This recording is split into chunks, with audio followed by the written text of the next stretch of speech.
morning, and thanks for being here with us today. Just wanted to talk a little bit about what we're doing to ensure that we're ready for school opening. As you're aware, we're doing several things. One is we've been involved in planning for school reopening actually since we closed. And we have a operational task force that is working with us. It's inclusive of about 115 people. That is diverse representation of our community. They will meet again this week as we continue to explore scenarios for fall opening. What you will see today is a pilot that has been developed by staff, namely Dr. Vallerie Cave, in addition to Mrs. Miller-Kegler and additional staff, who we've set up a kind of scenario to see how things will actually work. We've tested out several scenarios, but this gives us an opportunity to see from the time a child leaves home until the time that they leave here to return home, how things could possibly be. We've been very fortunate to have our parents who've allowed us to set up a sort of 3-day experience for their children that involves instruction, of course, but also allows us to test some of those requirements or guidelines that we'll be looking to institute. Of course, for us, social distancing and the hygiene protocols are important. As you came in this morning, you definitely were met by someone who asked questions about your health, where you are with that, and then you also have the opportunity to have your temperature taken and then to have your hands sanitized. Of course, as we are all experiencing, we come in with our face covering, and our students have had the same experience. I'm very fortunate to have a group of staff members and community members who understand that safety is the first priority.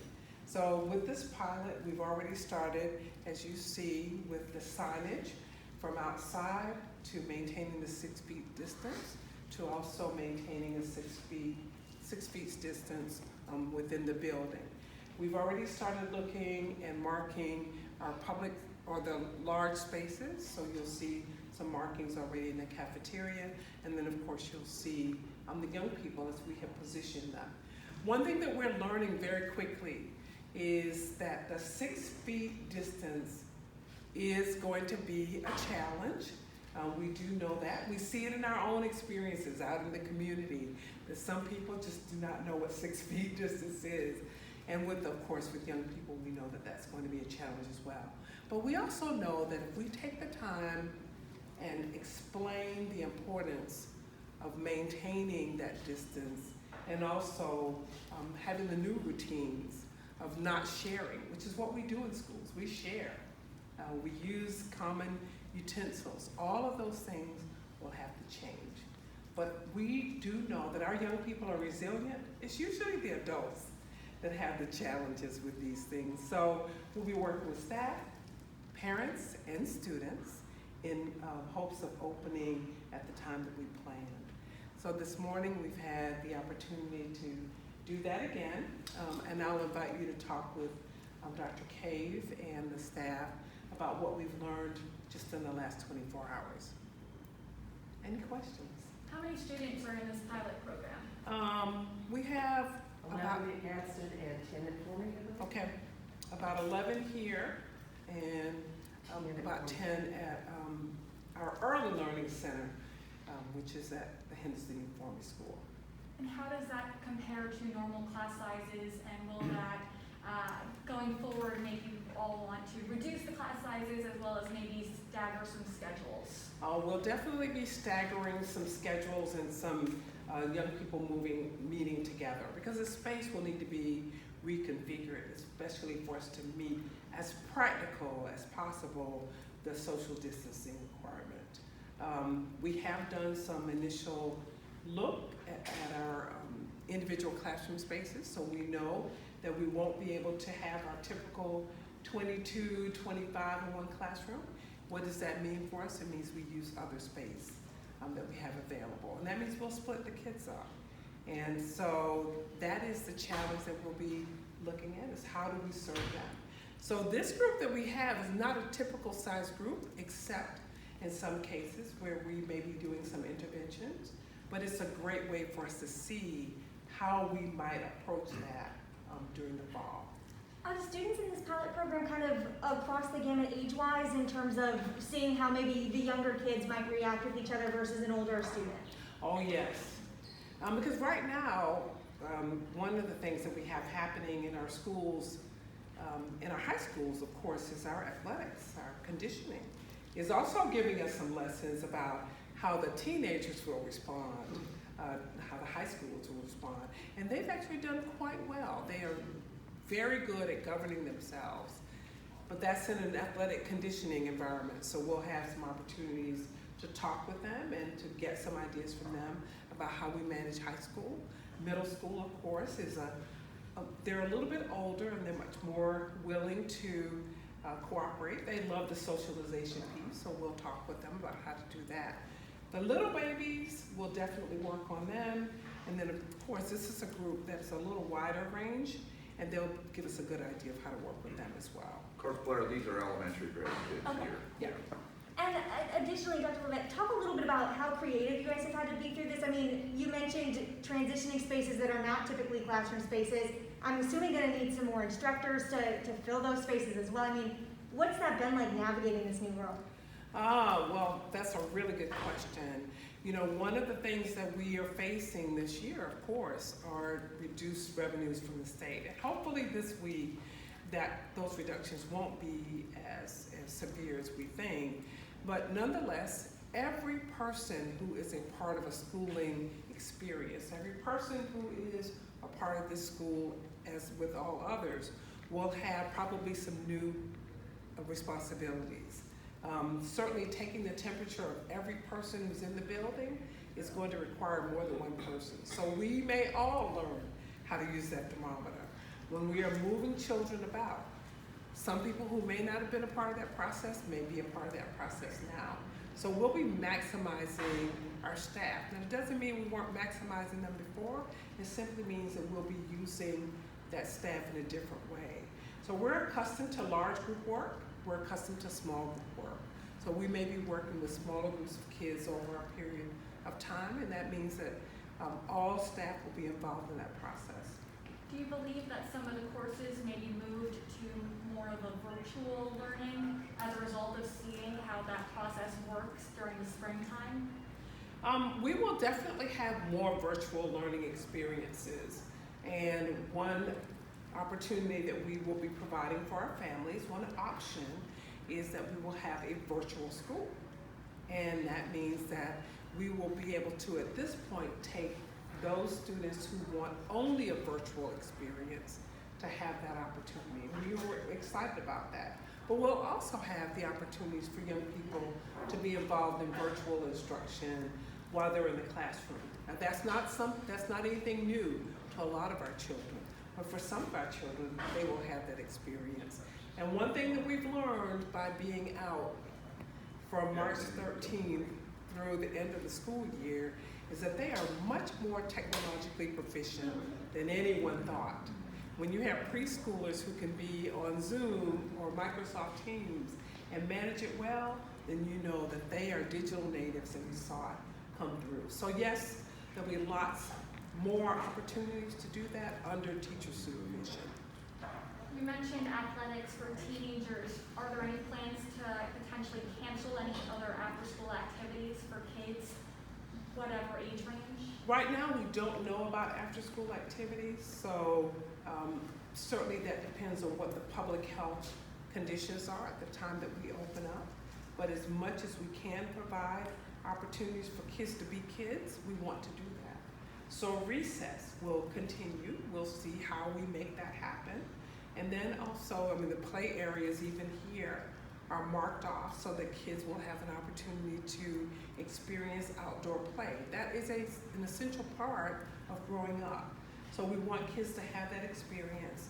Whether we'll have after-school activities, large group gatherings, is still to be determined. But we want to have as close as we can to a normal, well, I won't say normal, let's say a developmentally appropriate experience for children. That is our goal. Walk us through the task force you mentioned. I mean, really a large gathering of people to figure out how do we do this correctly, right? 115 of you sitting around thinking about what is best for our students. What's critical for you guys? What are those conversations like, and what are the things that you're really hammering out, so to speak? So, thank you for that question. The task force is really a group of professionals and parents and others in our community, including our Department of Public Health officials, who will look at the various components of schooling, from transportation to school food service to instruction, to use of facilities, to planning for an emergency. There are about 12 different groups that have been charged with looking at what are the possibilities, what are the things that we need to think about, and what are the things that we need to consider under pandemic conditions. They will hear what the research that we pulled together. We will look at what some other districts have provided, some guidance that have come from national organizations as well as state organizations. We'll look at all of that and then come up with some solutions. Now some scenarios we've already worked out. We know kind of you can face-to-face, or you can do a hybrid, or you can do all virtual. So we already know that those are kind of standard. But what do we need to do in our community, especially given the rates of transmission? So those small groups will assemble, they'll look at the most current data, and they will make recommendations or suggestions, or they'll ask questions that allow us to think those things through thoroughly. Now, the one thing that I love about the task force is that these are people who have a vested interest in schooling, but they also have various areas of expertise. So, of course, the Department of Public Health, they're right in the middle of all this, and they're intimately involved in these proceedings. So we'll listen to them. It's also a way for us to get educated and us to educate other people. Because most people see school as whatever, this small school in my community, that's my school, that's the school district. But by looking at this task force, people will see what is it that helps little squiggly 3-year-olds stay in place? How will we manage social distancing with middle schoolers? How will we manage after-school programming, child care? Those are the kinds of things that we have to think about. And then, of course, with our staff. What happens if a staff member is ill? What happens if there's a case? We're all seeing now the restaurants that are having to close when someone tests positive. What happens if we have a positive case in a school building? What does that mean? What does it mean for contact tracing for schools where you have lots and lots of children and lots of staff? So all of those things are ideas and concepts that we'll be discussing with our task force. How often is that task force meeting, and is there any parental input that's involved in that? Oh, certainly. We can't do it without the parents, and then we have a small student group that's also going to give us some feedback. We're having to make some decisions. We don't want to buy cheap products or cleaning supplies themselves. Gloves, masks, all of those things are very expensive. But our commitment is to making sure that we have the best available, reputable products for cleaning, that we have staff that are committed to doing a great job despite whatever challenges we face, moving those barriers out of the way. Just thinking about these reminders on the floor. Those things have to be printed and we have to pay for them. But they also allow us to keep everyone reminded about the new safety guidelines. Having the thermal temperature thermometers, they're all very expensive. So we have set aside dollars for those expenses, but we also know some of them may be reimbursable through FEMA. We're working every day to file those claims. We may get some of those dollars back, but we'll also have to shift some dollars to make sure that we are indeed meeting the requirements that we need to in terms of supplies and other practices that we'll need to implement. Are you also considering hiring people to enforce that social distancing, and are you also going to require staff members and students to wear masks? Well, I can't say that we're going to require students to wear masks. However, as a condition of employment, we expect that staff will equip themselves properly, and we're certainly working through that. Students, it's a very different situation. There's a lot of conversation about whether it's good or whether it's bad, but we will need to have some sort of protective equipment for our kids. But we also want to make sure that we're making that decision with the best information available. So that's the hot topic. Do kids have to wear masks? We see them wear a mask out in the community, and they seem to be doing okay, but there are lots of people who are vigorously opposed to that. So that's a decision that we'll continue to examine. For staff, most of the people who are in our buildings are required to wear staff, and people who are visiting our buildings are required to wear masks. So we don't see that changing unless there's a reason to do that. But we want to protect ourselves and protect our children as well. You mentioned this earlier, but you guys have 13 areas or so you're looking at, right? I mean, transportation, it's not just in class, it's transportation. How many kids can sit on a bus? It's how are we delivering meals to our students? Are they going in class? Are they going outside to eat? I mean, there's a lot you guys are planning and long discussions. You tell me there's a lot. Oh yeah, I think we could probably have 26, 27, 28 areas because each area can be broken down. So we're looking at the research the staff's been doing since school's been out.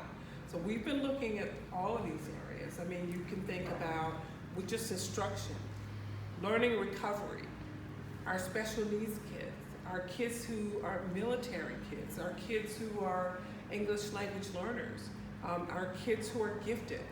We have to think about all of those nuances. And so I could have a group for each one of those.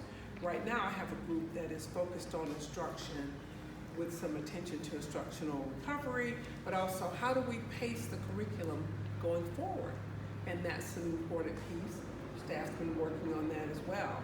We have tried not to leave any stone unturned. I'm sure we'll continue to learn. Ingress, egress. How do you move in the building? How do you manage volunteers? How do you manage parents who want to come and check the kids out early? All of those things are part of the schooling process, and we're looking at all of them. You had a question, sir? Do you guys plan on doing on-site COVID testing for anyone who's in the building, the students, doctors, staff, anybody? I'm sorry. I said, do you guys plan on doing COVID testing on the schools, on all the schools, campuses? We do not have a plan at this point to do COVID testing. That is not our plan. Certainly we are very fortunate to have nurses in every building. I'm not sure that that's another task that we would want to take on at this point. But we are certainly well connected to all the providers in our community, so we're able to make referrals, and our staff have we've already actually provided some opportunities for the county and Curtis V. Cooper particularly to provide COVID testing on our campuses, but I cannot say with any certainty at this point that the school district would be offering COVID testing at this point. Anything else? What advice do you have for some parents who might be concerned about sending their kids to school and be learning in group environments indoors? Thank you for reminding me to just say, this is a very unusual time. We've not had this kind of pandemic at this level in more than 100 years. So we're still writing the book on it, but here's what I say to any parent. You have to do what you think is in your family's best interest. What I can assure you is that we make decisions based on what we know is best for children and for staff. We will not have a perfect solution for anyone, but it will be a perfect solution for many.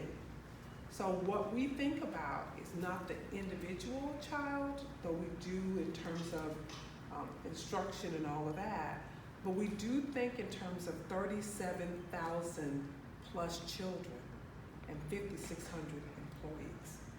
And that means that for many, it will be the very best we can do under very difficult circumstances. And we'll have a plan for emergencies, much like the restaurants. If there's a case, we'll have a plan. Here's what you can do. We may need to close. There will be, as we have seen, rolling closures. We already see that. You see it. We're not unlike anyone else. There'll be rolling closures. So we will need to be prepared for that. We will prepare to make sure our kids have learning opportunities, they'll have the devices, or they'll have paper packets. That we will be ready for that. But I think we can see pretty much in other countries and also in our own community, closures that will need to happen based on cases. And so our job is to be prepared for that. And I think we're getting ready. Our job will also be to help families understand that there will be a need at times for us to close schools if there's a case. And we want to be sure that families are prepared. At least they know that. I mean, I might have been able to go to a restaurant on Thursday and Friday I can't go. And I think everyone just feels that and they understand that. With children, it's a little bit different. So we will prepare so that families can continue operating and they'll know as much as we can in advance about how we prepare just in case we have to close. Let's start right from the beginning. Buses. How do these operate? How do you guys plan? I mean, 72 passenger, 80 something buses to socially distance through. All right, well, we've begun to simulate how the children will enter the bus with the temperature checks and also identify those seats on the bus so that we're able to practice that.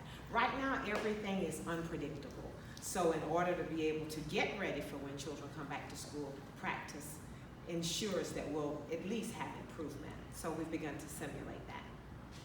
What are you guys learning through this pilot program? What are some of the big takeaways? I know you've got, one day under your belt. So what have you guys noticed and how is this practical for you? So we've learned a lot so far. In just one day, we've learned that children definitely have to keep the mask on. We've learned that the social distancing is very, very important. We've also learned how the children are able to transition. We've learned that it's important for when they transition from one site to the other or from one classroom to the other, that it's very important that the next person on the receiving end is ready to receive those children in terms of having the sanitation procedures and everything in place. So those are some of the greatest things we've learned. Also, we've learned just to make the children very comfortable. Children have been in a state of unrest a bit because they're at home. They want to be at school. They are experiencing various stress indicators. So one of the things that we did when the children came, we prepared for them to have an SEL talk about COVID, about what you're experiencing. So they do that every morning. So those things have really helped the children get a little comfortable with coming back to school. Because when they arrived yesterday, they were all sitting very quietly, like, what's going to be next? But with that conversation with the teacher and the children, they're able to release some of those uncomfortable situations for them. You said SEL. What does that mean? Sorry. Oh, I'm sorry. Social emotional learning. That's the big thing that's out there to make sure that children are comfortable with who they are, where they are, and what they're doing. Have students been primarily sticking to the same classroom the entire day? Are they moving around, and if so, what are the protocols in terms of sanitizing everything in between shifts? So that's a good question. That's really important. According to CDC guidelines, children need to stay with the same group. So for example, when our children go out to play, they have one ball that they stay and kick around with. They don't touch it. They stay in a defined area, and they play with the same identified group that they started with in the classroom. So as you venture down, you will see that we have the social distancing in the room where the children are 6 feet apart, and also that they have their own individual materials. So they do not share. They have a desk organizer where they keep those items to themselves. So keeping them with the same group, keeping them with their same items, and keeping them in the same space is important, and with the same adults as they transition back and forth. How does this change the learning environment for students? Because essentially how we're doing it is morphing, but does it make their experience any different? Well, their experience will be different. You know, things are not going to be normal as usual. So what we've learned, because we've done some timing already today, and what we've learned is that we'll spend a lot of time making sure that safety protocols are in place and that children are practicing those safety policies, those safety procedures and protocols. So you'll spend a significant amount of time with that.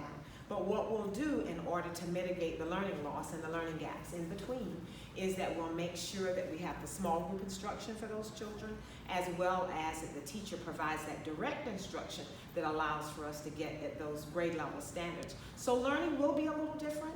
They'll have to, everybody will be one-to-one. They'll only have their individual device, so that in between the time when the teacher's not providing that direct instruction, they'll be able to work on a learning path that's conducive for their learning to keep that instruction moving along. Do you guys have any ideas of school supplies, how are you guys allowed to bring school supplies in from the stores, or they want, or maybe quarantine with school supplies? So those are things. Thank you. Those are things that we are working on. Dr. Levett and I just had a conversation yesterday about coming up with a list of school supplies. So that will be coming out. We are planning to have some various items added to that, because as you know, it's very, very costly for us to be able to provide hand sanitizer every day, a mask every day. So all of those things have to be considered. Additionally, walk us through, how are you guys planning lunch and recess, these types of things? Okay, so you'll see that as we walk down. You'll see that when they transition to lunch and to breakfast. So right now in our simulation for breakfast, our breakfast, the children walk to get breakfast, they practice the 6 feet apart, and they pick up the breakfast and they go back to the classroom. Because depending upon how we open, we may have to use various spaces in the building to add additional instruction. So the cafeteria may not continue to have the same look that it had before. So for lunch, we do the same thing. We transition to lunch, they pick up their lunch, they go back to the classroom, and we make sure that everything is sanitized for them. And recess, same thing. We have to have defined areas where children play and defined groups that they play in, because that helps in knowing who they were with in case someone gets sick, so that they can be monitored very carefully that way. Additionally, for staff, we're asking a lot of teachers and staff and all of these people, right? So how, is there additional training for them? Is there going to be additional kind of work to make sure that they know what to do and what their expectations are now in all of this? Well, first of all, teachers are very resilient, and teachers really understand how to be able to meet those challenges that they face every single day. So we thank them for all the work that they have done so far. When they return, and if we return, depending on our model of returning, our teachers are going to have lots of training. So we've already begun to develop that, our professional learning document for the training. They'll have to be trained on how to teach in a virtual environment, because even though they'll be in school, there'll still be a lot of virtual learning going on within the classroom in order to make sure that everybody is on pace. We'll also have to have a lot of SEL training, the social emotional learning training as well. We'll also have to have training on just how you keep sanitation and all of those policy safety protocols. But not only that, we'll have to have training on our curriculum. We're launching a new curriculum management model, so they'll have to have training on that. And we started that already before school ended.